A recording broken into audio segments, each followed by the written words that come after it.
yako maandamano mengine yanayoandaliwa, yanayoendelea kuratibiwa kufanyika katika kipindi hiki cha mwezi wa 12 tarehe 9 mwezi wa 12 mwaka huu.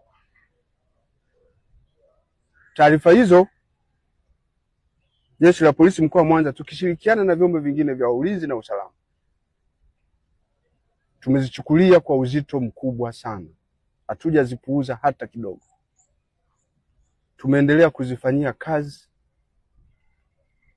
kwa utulivu mkubwa, huku tukiendelea kuwabaini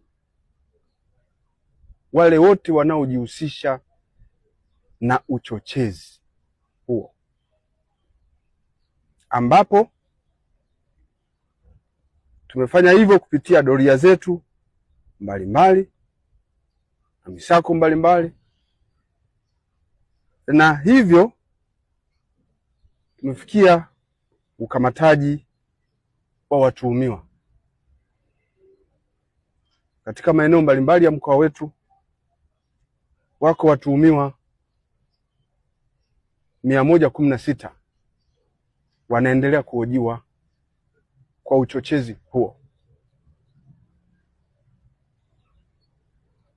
Upelelezi unaendelea. Utakapokuwa umekamilika, hatua za kisheria dhidi yao zitachukuliwa. Jeshi la Polisi katika mkoa wa Mwanza linawaomba wananchi kuendelea kutoa taarifa dhidi ya watu hao ambao wamelenga kuendeleza vitendo vya uvunjifu wa amani, wamelenga kusababisha kuondoka kwa utulivu na usalama katika mkoa wetu.